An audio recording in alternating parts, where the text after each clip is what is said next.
président Ousmane Sonko àdduna ngi yëngu lu yëngu lu nekk la koy yëngal moo ko ëpp doole président Ousmane Sonko jeunesse baa ngi yëngu te lu yëngu lu nekk la koy yëngal ko ëpp doole jigéen ñaa ngi yëngatu immigré yaa ngi yëngatu diaspora baa ngi yëngatu footballeur yaa ngi yëngatu artiste yaa ngi yëngatu sëriñ saa ngi yëngatu lu yëngu lu nekk la ko yëngal moo ko ëpp doole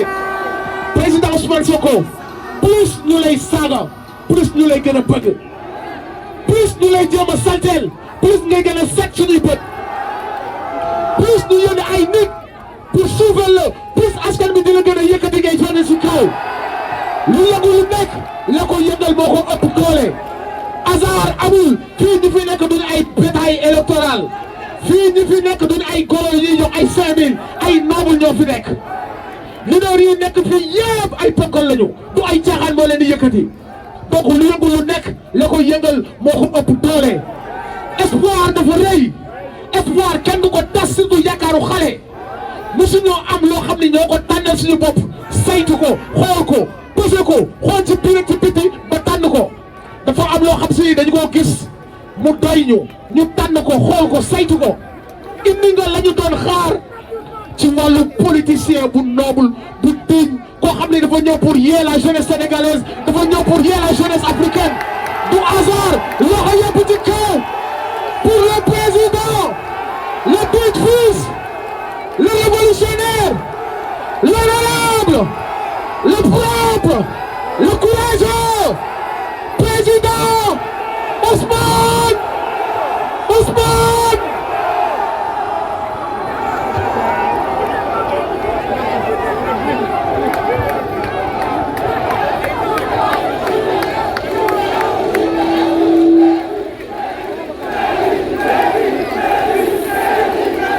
gars yi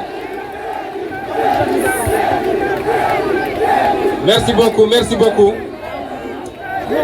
gars yi ñu ngi leen di nuyu yéen ñëpp yéen ñi fi déplacé wu nekk ci naaj bi depuis bi ñu jullee juma ba tey jii di leen masawu di leen jaajëfal di féliciter une fois de plus ak remercier le mouvement pour la défense de la démocratie muy le M2D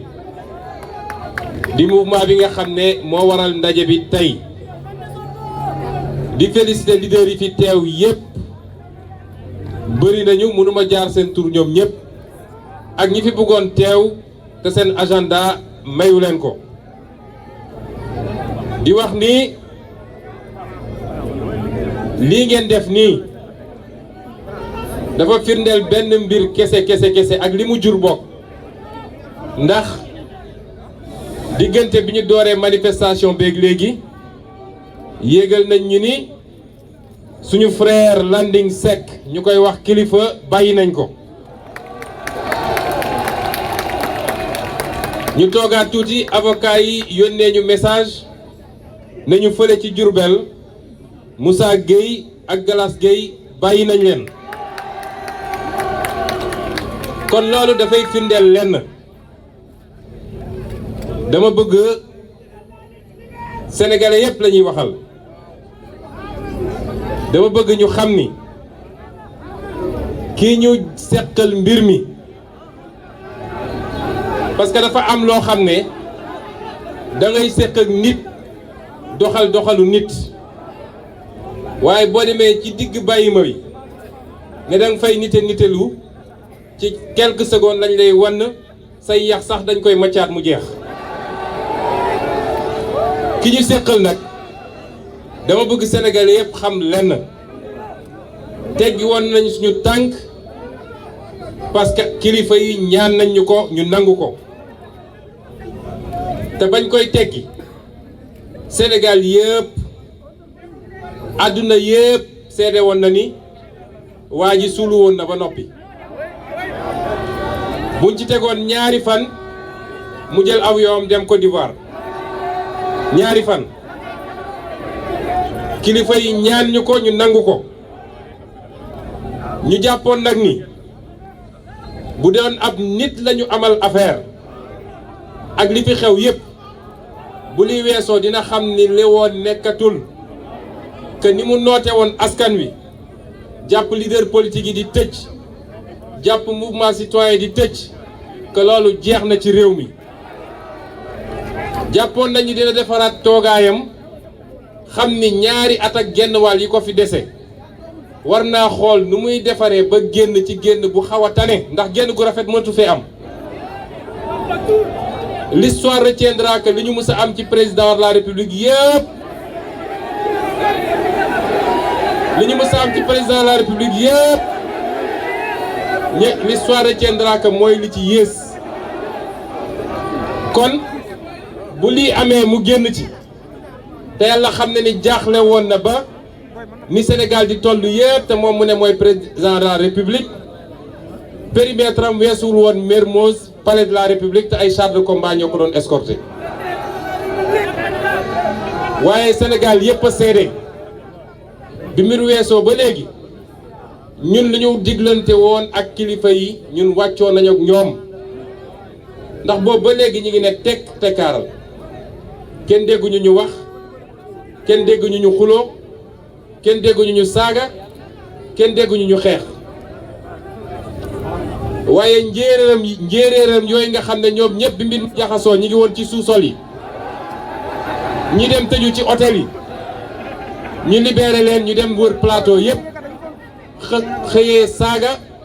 gontoo xaste ak di menacé moom ci boppam nee na yéeyaa yooyu ma ngay def tournée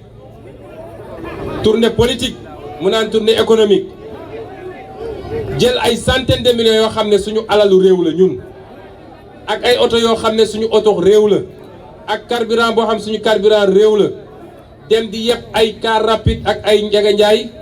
pour dajale ay nit nee na pour dalal xelam defe naa su dee dalal xel rek la bëgg am na ay bërëb yu tudd dalal xel diggante Thiès ak Fatick fa la war a dem tëddi ñu dalal xelam foofu pikiir ko tuuti anesthésier ko mu dalal xelam waaye nax sa bopp ci ay mobilisation yoo xam ne mobilisation pacotille la am na pancarte bu ma liir fii sànq waa ji na ko yëkkatiwaat lu mu ci bind am na bu ma liir fii sànq dafa ne ni importé ni loué mais toujours présent ou quelque chose comme ça fii importé wuñu fi kenn amul kenn koo xam ne da nga jaar cordon douanier ñi fi ñëw ñëpp ñoo ñëwal seen bopp te suñu teeloon préparé lii ndax yéen ñëpp gis ngeen ni démb la ñu doog a woote démb buñ ko teeloon préparé place bi fees na dell fi mu toll nii waaye gëm naan suñ ko teeloon préparé dina dem ba BCEAO loolu nag avertissement la ni loué ni importé mais je suis là ku fi nekk rek lii moo la fi andi di nax sa bopp nag di nax sa bopp dem jël ay nit yoo xam ne fukk yoo ci jël juróom-ñett yi ànduñoo ak yow waaye comme da ngaa ndóolal réew mi ba nit ñi sonn koo ñëw jox 2000 francs teg oto mu yéeg dem mu ne day dalal xelam waaye li gën a yéeme du lool de fu mu dem taxaw tëkku Sénégalais yi fu mu dem taxaw tëkku Sénégalais yi te bi mu jaaxle ba jaaxle moo woo kilifa diine yëpp ne leen wax leen wala lambay ñaaw nit da ngay am jom nit dafay am jom ñàkk jom weesuwul biñ lay lamb yu métti yaa ngi tëju fi nga tëju fu ne nga woote fa wallu bi ñu demee ba may la tuuti oxygène nga ñëw di tëkku nit ñi di leen menacer waaye ma dalal xelu Barthélémy Diaz li ma waxoon waxaat ko Macky Sall tuuti na torop ci teñu ñun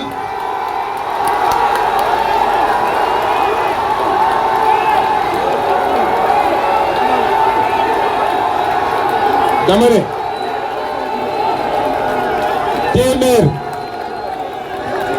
ne téeméer yu mel ni Macky Sall boo leen dajee woon ma wax la ko Barthélémy Diaz tuuti na pour tere ñu ñun ñu mën a nekk candidat ci bépp élection bu ñu bëgg a nekk candidat.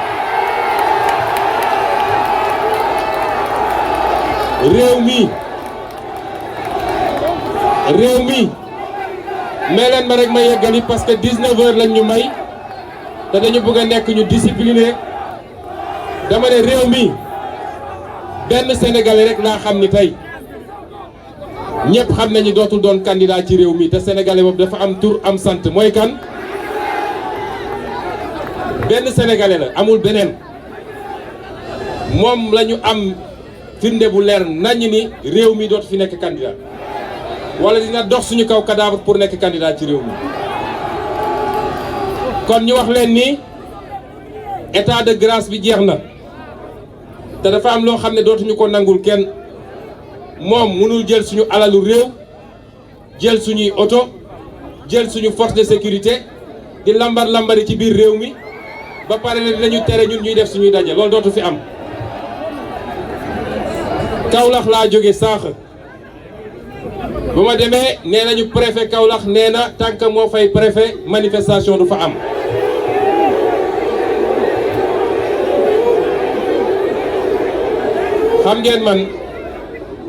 xam ngeen man je suis un produit de l'ENAM su ma déggee ku génnee ENAM di wax yi damay am gàcce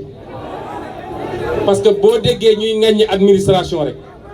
boo déggee ñu naan un petit fonctionnaire de rien du tout rek genre yi moo tax. lan moo waral un préfet qui est là payé par le peuple recruté par le peuple naan li constitution bi may peuple bi moom préfet moo koy xañ peuple bi moo tax foofu Kaolack laa ko njëkk a dànkaafu nee naa ko dinañ ñëw def un rassemblement national à Kaolack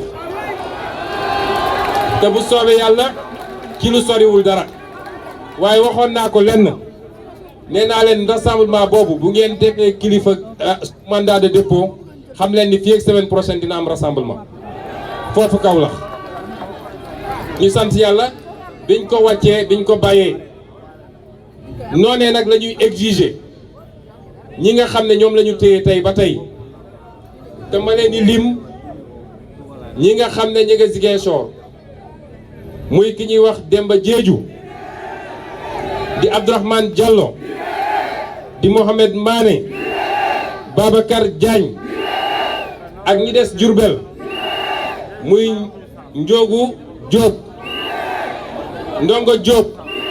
nga xam ne moom kaam moo ci gën a doy waar ak ki ñuy wax Ablaye Fall ndax ñeneen ñaar ñi bàyyi nañ leen dañ leen ne ñu ngi leen di jox ultimatum parce que ñun ñi fi nekk ñëpp ak ñi jotul teew ak ñi génnoon di manifester yëpp dañu war a xam ni ñun ñëpp on est le même corps. gis nga bu ngeen engagé wu ci benn direction général du bàyyi soldat soldat du bàyyi général Ousmane Sonko ëppul droit ci liberté que Ndongo Diop moo tax dañu bëgg leen envoyer un message ñoom ñoo ñu des foofu lañ ci war a def yëpp ñu ngi koy def ba léegi ci jël ay avocat ci jàppale leen ñoom ak seen njaboot dama leen bëgg wax ni on ne vous lâchera jamais te dama bëgg ñu xam ni lii manifestation bi avertissement la tant que wàccu ñu leen peut-être semaine prochaine day tombeek 23 juin bi nga xam ne dañu bëgg a def rassemblement exceptionnel pour fàttali Sénégalais que Macky Sall a trahi toutes les promesses du 23 juin amul bu mu ci respecté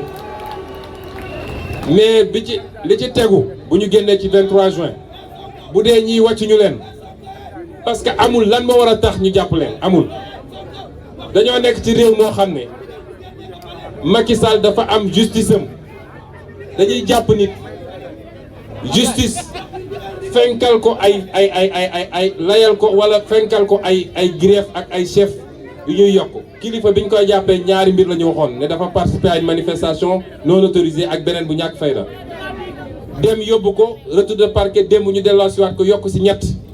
parce que suñu tupparee dañuy woo ministre de la justice mu ne yokku leen ci lii yokku leen ci lii yokku leen ci lii une justice qui crée et qui fabrique des faits et qui fabrique même des preuves pour rek faagaagal ay nit loolu mënatuñu ko nangu ci Sénégal moo tax dañu ne tant que libéré wuñu leen dans 2 semaines suñu naree daje fii te dinañ ko def sur l'ensemble du territoire national su dee jàpp na dinañ ko may fi mu noyyee nax na boppam na war fu ko neex ak suñuy milliards nag dajale ñu ko neex waaye ñun ñu ngi koy xaar fii te ñun xam nañ ni le peuple sénégalais souverain a tourné le dos à Macky Sall depuis très longtemps. Le peuple sénégalais souverain à 80% et avec ñi fi nekk tey muy le regroupement des patriotes du Sénégal ak foo munti bokk ci parti politique. ñiy wax nag ni au-delà de li ñu woote ci ñu libérer les otages politiques dañuy dégmal lu am solo. ay intervenant wax nañ ko fii kii ñu ko seqal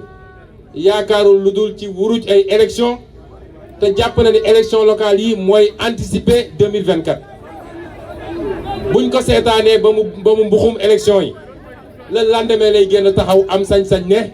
moom dina briguer beneen mandat en 2024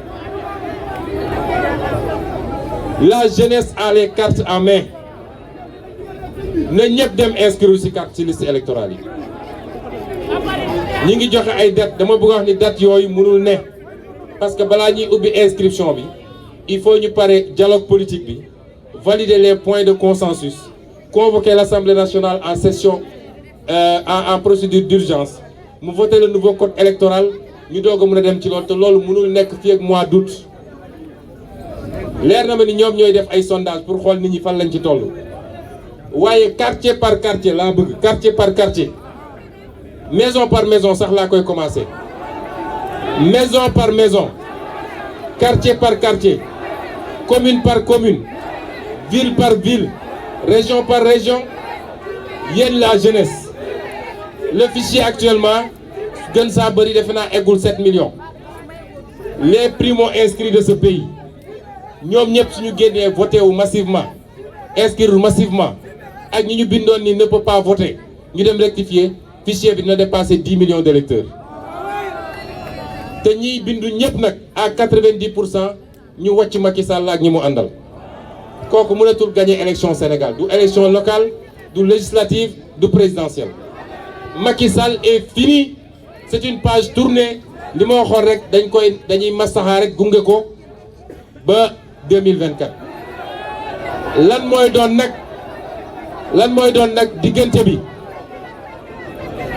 nag diggante bi ma ngay dépendre ci moom ñun jàmm rek lañu woote nit ñi wax nañ ko fii te ware nañ ñu nitu jàmm lañu toog naa kilifa mu fàttali ma li nga xam ne ci diine wala ci diine islam bi ñu gën a xam ñun ñii ni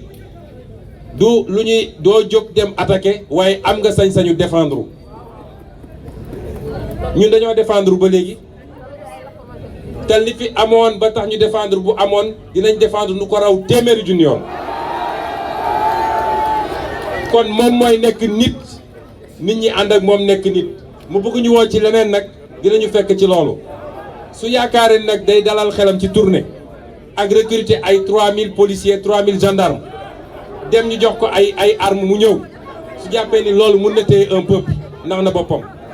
rien ne peut retenir un peuple déterminé régime algérien moo ko ëpp doole fuuf ëpp ko jumtukaay Kadhafi ko ëppoon doole fuuf ëpp ko jumtukaay ak beneen Omar El Béchir bi nekk Soudan moo ko ëppoon doole fuuf ëpp ko jumtukaay keneen ak keneen mais un peuple souverain bu jóg ne doyal na te ñi mu yaakaar ñëpp nag ci peuple bi la ñu bokk policiers yi ci peuple bi la ñu bokk gendarme yi ci peuple la ñu bokk la ñuy dund ñoom jafe-jafe yi ñuy dund la ñuy dund kon su dee loolu lay naxee boppam xam ne ni juum na kon ñu leen di woowaat ay menaces am yëguñu ko ñun on n'a pas de leçon à recevoir d'eux nee na terrorisme waaye le seul terroriste mooy ki ak ku dem recruter ay nervi ñu dem di tirer ci ay xale baray ci 13 kooku mooy terroriste. nee na des gens qui sont soutenus par l'étranger ñëpp xam nañ ni le seul boo xam ne préfet étranger la nga xam ne lu am day daw jëm jëli ndigal taal avion def ci suñu kérosène jël ndigal ñëw yéen xam ngeen mooy kan léegi nag nee na respect des institutions waaye ñun fii la ñu newoon bi muy taxaw naan on va déloger Ablaye Wade ñun waxaguñu loolu kooku su ñëwee ne moom daf ñuy jox ay conseils est-ce que loolu yelloo na ci moom. léegi nag bi ko desee mooy nee na comme dafa jël xaalis wasaare ci lu bëri ci ay organes de presse heureusement qu'il y a encore des organes indépendants et dignes mu dem wasaare ko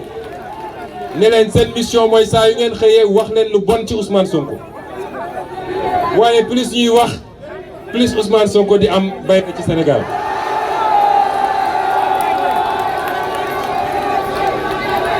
ndax loolu du fi gulet ñu ne loolu doyatul ñu ne léegi comme loolu doxul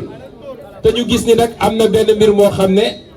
nee nañ ku ñuy wax Mark Zuckerberg moo ko fi créé waaye dafa mel ni yàllaa ko andi rek muy xéewal nee na léegi booboo ko tere nelaw waay dama ne nit dafay am jom te di fàttaliku démb ndax la magie du clic et du clac du man maa ko créé fi du maa ko fi waxoon bi may opposant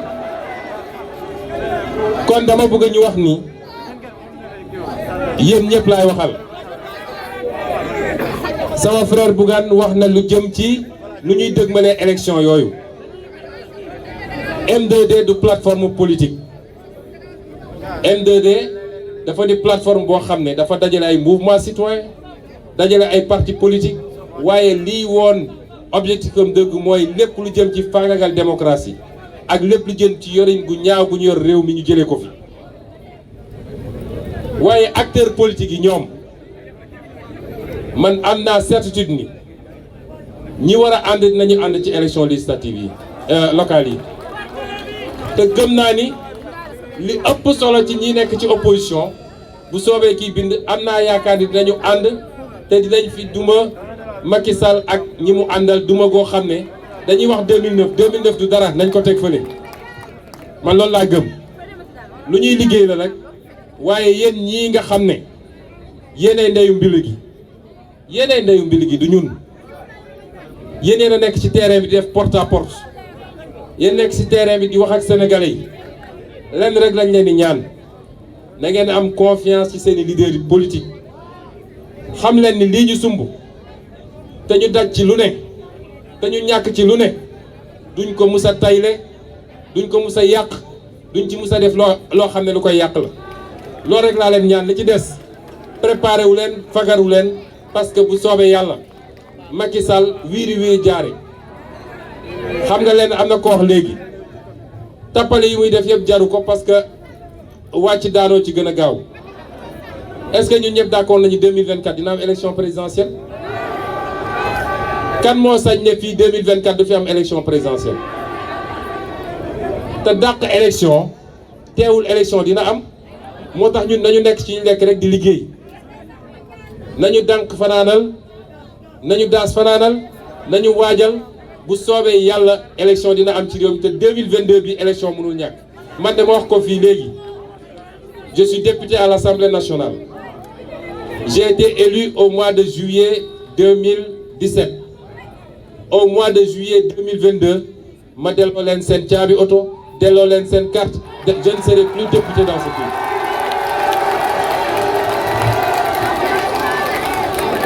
parce que kenn faluma pour 5 ans un jour waxuma laa pour 7 ans dañ maa fal pour ma def un mandat de 5 ans bu 5 ans yi jeexee bés bu mu jeexee bés boobu laay pare ñoom waajal nag ànd ak ñi ñu mën a àndal yëpp ci opposition pour que assemblée nationale bii nga xam ne mooy li gën a tilim li gën a salté lu ñu mus a xam tey ci assemblée nationale pour que ñu raser ko daal fi andi assemblée nationale boo xam ne avec une majorité forte de l'opposition mu préparer le départ de Macky Sall en 2024. lii mooy agenda bi nañu jublu ci loolu te bu ñu nangu ku ñu divertir waaye dama leen bëgg a wax nii waajal leen seen bopp ci li ngeen mën bu dee Macky Sall jàmm la bëgg dina ko am bu dee safaan ba la bëgg dina ko fi fekk parce que moomuñu te ëpp ñu doole maa ngi leen di gërëm di leen sant.